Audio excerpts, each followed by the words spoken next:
আজকে আমি আপনাদের একটা স্ক্যামের বিষয়ে অ্যালার্ট করব। যখনই আমরা এই স্ক্যাম শব্দটা শুনি, সবার প্রথমে এটিএম কার্ডটা খুলে দেখে নিই ঠিকঠাক আছে নাকি, তারপর ভেবে নিই কাউকে কোনো ওটিপি শেয়ার করেছি নাকি, তারপরেই মোবাইলটা খুলে এসএমএসটা চেক করে নিই কোনো ওটিপি শেয়ার হয়েছে নাকি আমার তরফ থেকে, তারপর ব্যাংকের স্টেটমেন্টটা খুলে দেখে নিই। এভাবেই তো করি যখনই স্ক্যাম শুনি। কারণ এই যে জামতারা গ্যাং, মনের মধ্যে কিন্তু একটা দাগ কেটে গেছে। এখনো অনেক মানুষ এর দ্বারা প্রতারিত হচ্ছে, এটা তো আমরা খবরের কাগজে পড়ি, জানি। এই বিষয়ে একটু একটু আমরা নিজেদের বুঝিয়ে নিয়েছি যে কি করতে হবে আর কি করতে হবে না। কিন্তু সবচেয়ে বড় স্ক্যাম যেটা হয়ে চলেছে, যার পিছনে কিছু দুষ্টু লেডি গ্যাং কাজ করছে, এদের বিষয়ে কিন্তু এখনো আমরা সচেতন হইনি। আর এই সচেতন করার জন্যই আমার এই ভিডিওটা।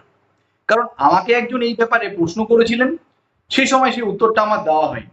তাই ভেবেছি এটা নিয়ে ভিডিও করাটা অত্যন্ত প্রয়োজন।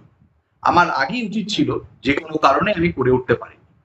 তাই আজকে আপনাদের জানাবো এই দুষ্টু লেডি গ্যাং যারা আছে তারা কি কাজ করে। এই লেডি গ্যাং এর মেম্বার কখনো সেই লেডিটি একাই হয়, বা কখনো সে অর্গানাইজ ভাবে তার কিছু সাঙ্গপাঙ্গদের নিয়ে সেই কাজটা করে। কারণ এটা কিন্তু একটা তার কাছে একটা প্রফেশনের মতো। সেই প্রফেশনটা কি, সেই প্রফেশনটার নামই বা কি, সেটাও তো বলা হয়নি। সেই নামটা হলো বিয়ে করো কোটিপতি হয়ে যাও। মানে বিয়ে করলেই কোটিপতি। এই যে কোটিপতি হওয়ার একটা যে সুযোগ বিয়ের পর আসতে পারে, সেটাই কিন্তু চোখে আঙুল দিয়ে দেখিয়ে দিয়েছে এই দুষ্টু লেডি গ্যাং। তাই এদের থেকে আপনাকে সাবধান কিভাবে হতে হবে, কিভাবে আপনি এর বিরুদ্ধে ব্যবস্থা নেবেন। যদি আপনি এর থেকে কখনো প্রতারিত হন, আপনি কি করবেন, এবং আপনার আশেপাশের মানুষদের কিভাবে এর থেকে বাঁচাবেন, এই নিয়ে আমার এই ভিডিও। সে কি করে সেটাই একজনের ঘটনা আপনাদের সামনে বলি, আপনারা বুঝে যাবেন। এবার বলি, আজকে আমি যে আইনগুলো নিয়ে কথা বলবো সেটা কিন্তু সেই পুরনো আইন, মানে আইপিসি সিআরপিসি। কারণ এই ঘটনাটা ঘটেছে 2021 সালে, তার এফেক্ট এসছে 2022 সাল 23 সাল নাগাদ। তাই এই যে কেসগুলো হবে সেগুলো কিন্তু পুরোনো সেকশনই হবে। তাই পুরোনো সেকশন নিয়ে আমি এই ভিডিওটা বানাবো, কারণ তার যে জিজ্ঞাস্য যে ছিল কি করব, সেটা কিন্তু আমার পুরোনো সেকশনই বলতে হবে। এবার আপনি বলবেন এখন তো সব নতুন চলছে, মানে এই ভারতীয় ন্যায় সংহিতা, ভারতীয় নাগরিক সুরক্ষা সংহিতা, এইগুলোর ব্যাপারে তাহলে কি হবে স্যার? দেখুন, আমি কি করবো না, যখনই এই পুরোনো সেকশন গুলো কথা বলবো, আমার মানে এই নিচে যে সাবটাইটেল থাকবে ওখানে কিন্তু নতুন সেকশন কি আছে সেটাও আমি বলে দেবো। ঠিক আছে? তাহলে আপনাদের বুঝতে অসুবিধা হবে না। এখন যদি এরকম যদি কখনো অবস্থার সম্মুখীন আপনারা হন, আপনারা কি করবেন, কোন সেকশনে কেস করবেন, সেটাও আমার এই সাবটাইটেলে লেখা থাকবে, তাহলে আপনাদের সুবিধা হবে। এবার জেনে নিই ঘটনাটা কি হয়েছে। ঘটনাটা এটাই হয়েছিল যে 2021 সালে একটা মহিলার সঙ্গে একজন পুরুষ মানুষের বিয়ে হয়েছিল। সেই পুরুষ মানুষটি এবং সেই নারীটি দুজনই হিন্দু। কেমন ভাবে বিয়েটা তাদের হয়েছিল? তাদের রেজিস্ট্রি ম্যারেজ হয়েছিল, তাদের একটা কোর্টে রেজিস্ট্রি ম্যারেজ হয়েছিল। এবং সেই সময় তারা দুজন এতটাই ব্যস্ত ছিলেন যে সামাজিক বিয়েটা তারা করে উঠতে পারেনি। মানে এই যে সিঁদুর দান, এই যে 7 পাক ঘোরা, এই যে লোকজনকে খাওয়ানো, এই যে যজ্ঞ করে বিয়ে করা, এই যে আমাদের হিন্দু ধর্ম অনুষ্ঠানে যে রিচুয়াল গুলো আছে, তারা সেই সময় করে উঠতে পারেনি তাদের সময়ের অভাবে। তো এরকম ভাবে তাদের বিয়েটা হয়। এবং বিয়েটা হওয়ার পর এটাও বলা ছিল যে কিছুদিন পর যখন তারা সময় পাবেন, তখন তারা ধুমধাম করে সামাজিক অনুষ্ঠান করে তারা তাদের ধর্মীয় বিবাহ, মানে হিন্দু ধর্ম অনুসারে বিবাহটা তারা করে নেবেন।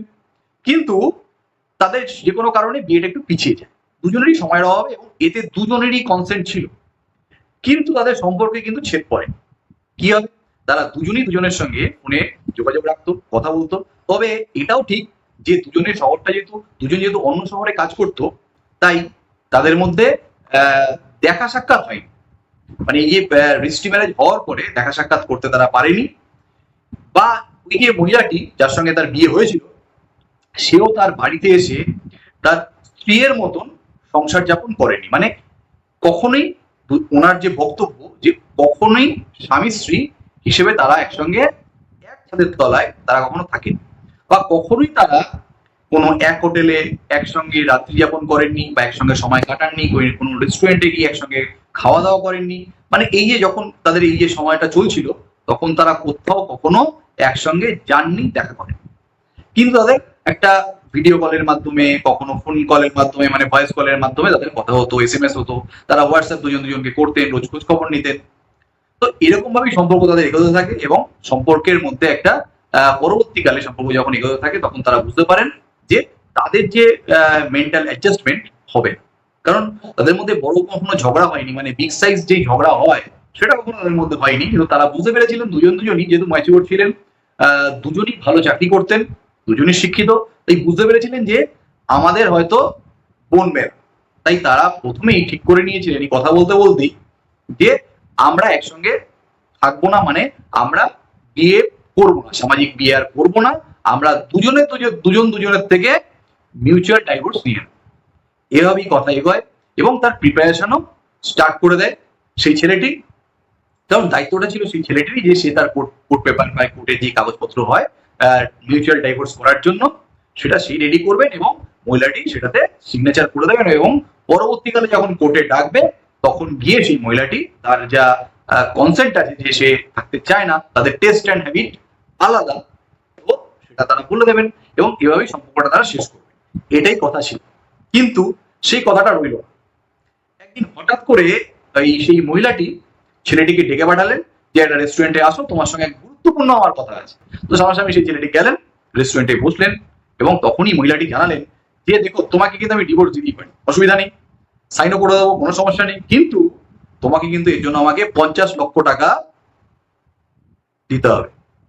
তো সেই ছেলেটা সেটা শুনে তো আকাশ থেকে পড়ল যে মিউচুয়াল ডাইভোর্স করবো, দুজনই আমরা এস্টাবলিশড হয়ে গেছি নিজেদের কেরিয়ারে, তো সেক্ষেত্রে কেন আমরা দুজনকে এভাবে দেবো? কারণ তুমিও যেই এন্ডে আছো, আমিও সেই এন্ডে আছি, তো আমি না একটা পুরুষ মানুষ, তুমি একটা মহিলা, কিন্তু আজকে আমরা একসঙ্গে সংসার করলাম না, আমরা দুজনই দুজনকে বুঝলাম যে আমরা একসঙ্গে থাকতে পারবো না, আমাদের মানসিক যেই পরিস্থিতি বা আমাদের যেই জীবনের প্রতি যেই চাহিদাগুলো আছে বা আমরা যেটা ভাবি সেটা আলাদা, তাই একসঙ্গে থাকা সম্ভব না। তো এই ডিসিশনটা তোমাদের দুজনের ছিল, সেক্ষেত্রে কেন তোমাকে আমি এত টাকা দিতে যাবো? তো এইটা বললেন এবং ছেলেটি সেখানে রিজেক্ট করে চলে আসলেন যে না, আমি কখনোই তোমাকে এত টাকা দিতে পারবো। তো চলে আসার পর বেশ কিছুদিন কেটে গেল, তারপর 2022 সাল নাগাদ মাঝামাঝি সময় তার কাছে একটা নোটিশ আসলো, সেকশন 41A ক্যাপিটালে সিআরপিসি একটা নোটিশ আসলো। সেই নোটিশে তার নাম, মানে ছেলেটির নাম, ছেলেটির বাবার নাম, মায়ের নাম এবং ভাইয়ের নাম, এই চারজনের নাম দিয়ে একটা নোটিশ আসলো, এবং নোটিশে কিছু সেকশনও লেখা ছিল। তো সে সেই সেকশনগুলো সম্বন্ধে অত বেশি খেয়াল করেনি। সেখানে ছিল সেকশন 498A, 406 আইপিসি, এরকম কিছু সেকশন ছিল, আর 34 ছিল। তো এরকম দেখে সে তো ঘাবড়ে গেল। তো ঘাবড়ানোর পর সে থানায় গেল, সবাই মিলে, যাদের নামে নোটিশগুলো এসেছিল। কারণ থানায়, যেই থানায় তার বাড়ি, লোকাল থানা, তাকে নোটিশ দিয়ে ডেকেছিল, সেই লোকাল থানায় এসে গেছিল, এবং যখন সে ইনভেস্টিগেটিং অফিসার অর্থাৎ আইওর সঙ্গে দেখা করলো সেই থানায় গিয়ে, তখন সে জানতে পারলো যে তাদের নামে একটা 498 আইপিসি, রিটুইট সেকশন 406 এবং 34 আইপিসি একটা কেস হয়েছে তাদের, মানে বধূ নির্যাতনের কেস হয়েছে।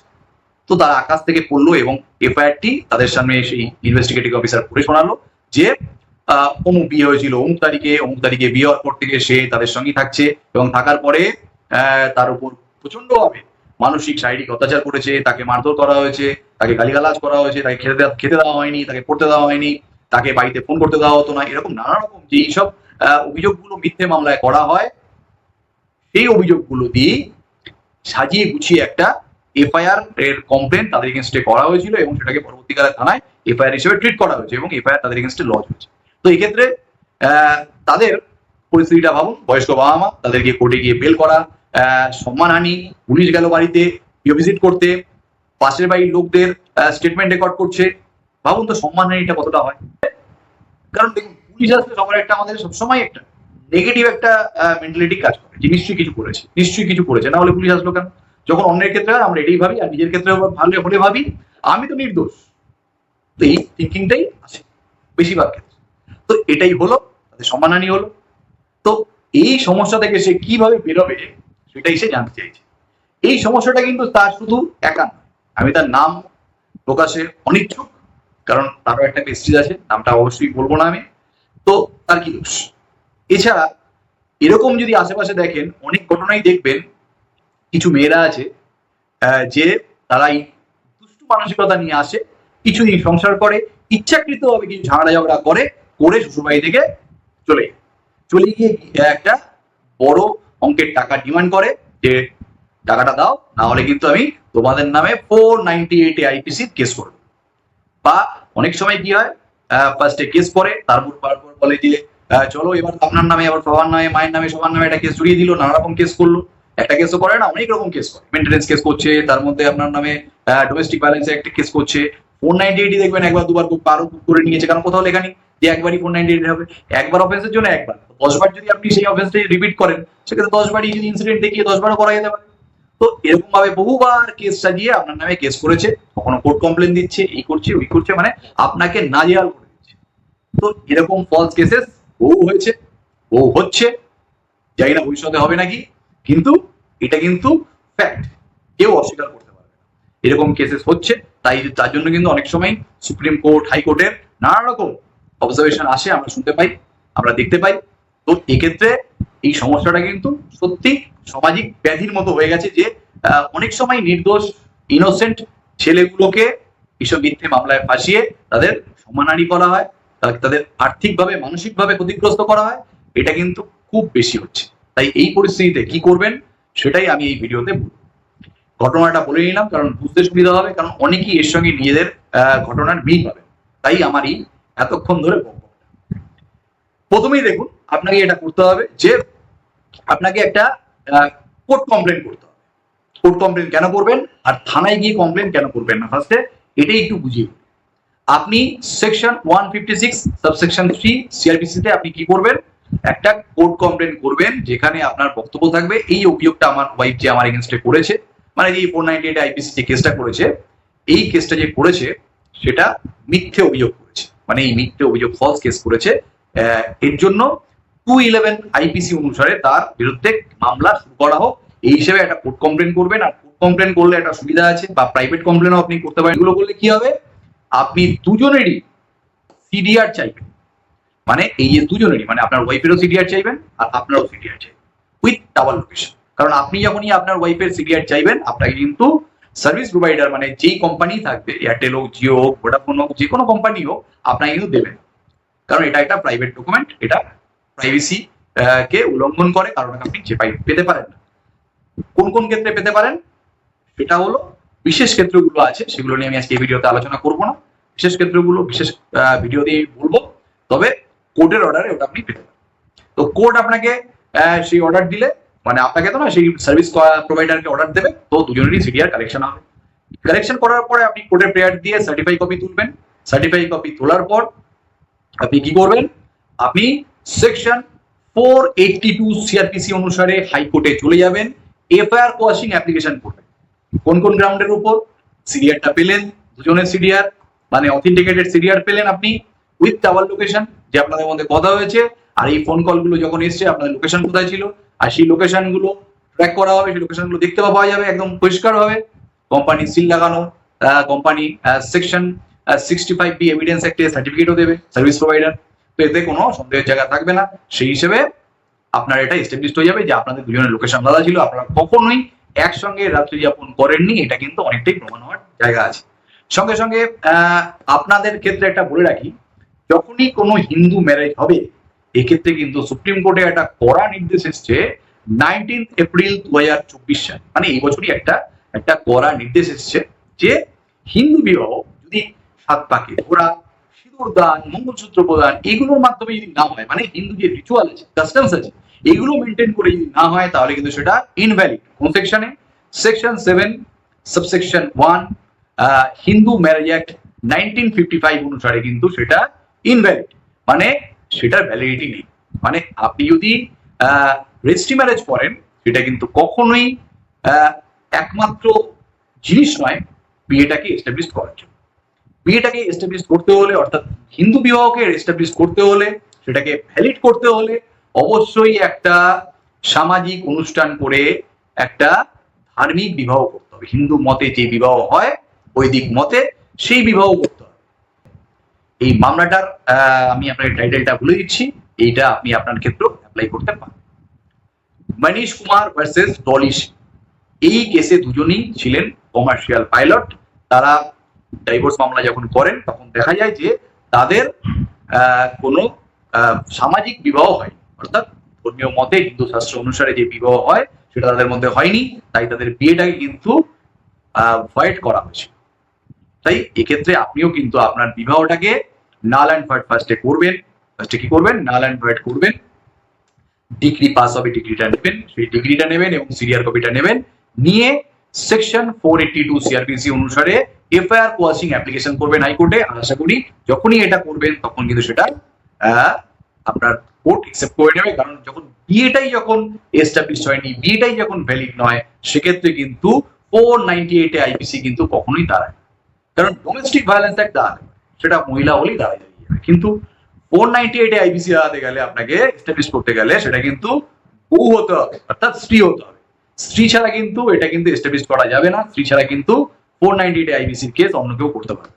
যখন বিয়েটাই ভ্যালিড নয়, যখন বিয়েটাই হিন্দু শাস্ত্র অনুসারে হয়নি, জাস্ট রেজিস্ট্রি ম্যারেজ করে বিয়ে করেছেন, সেক্ষেত্রে কিন্তু আপনার বিয়েটাই কিন্তু ভ্যালিড যখন নয়, তাহলে এই সেকশনটা, এই কেসটার আর কোনো গুরুত্ব থাকলো না। এই গ্রাউন্ডে কিন্তু আপনাদের বিয়েটা নাল অ্যান্ড ভয়েড এবং আপনার 482 সিআরপিসি অনুসারে এফআইআরটা কোয়াশিং হবে।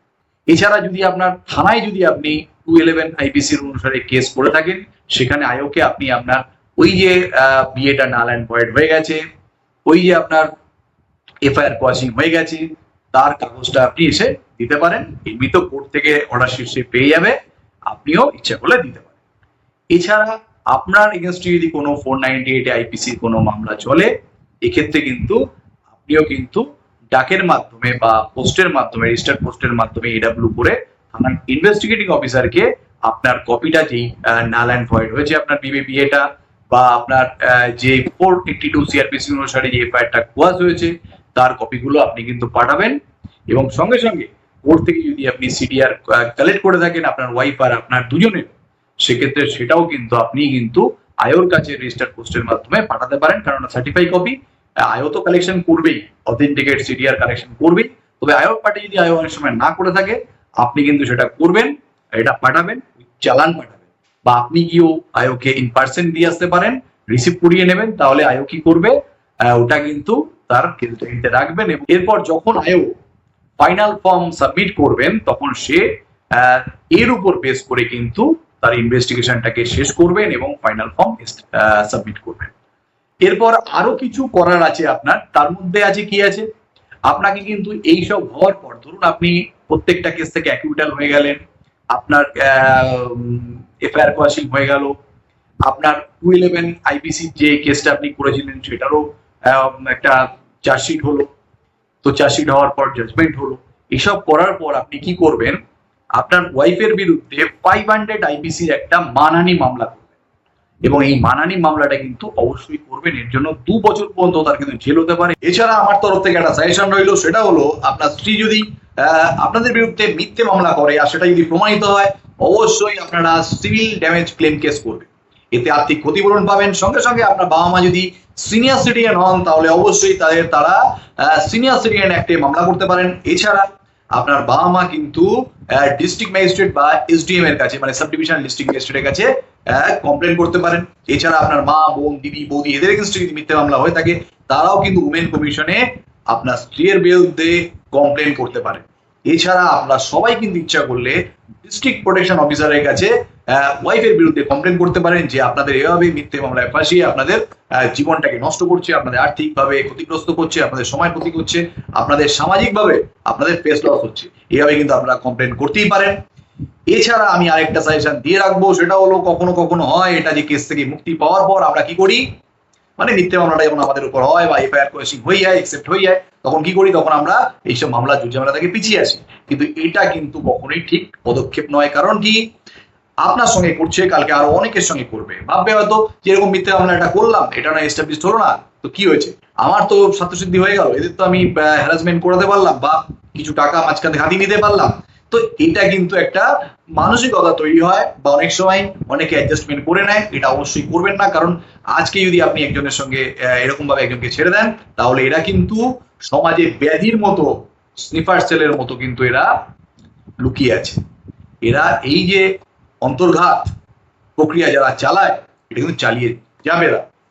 আপনি যদি ক্ষমা করে দেন, এরা আরেকজনকে ধরবেন এবং তার সঙ্গে এই ঘটনা ঘটাবেন এবং তাদেরও লুট করবেন।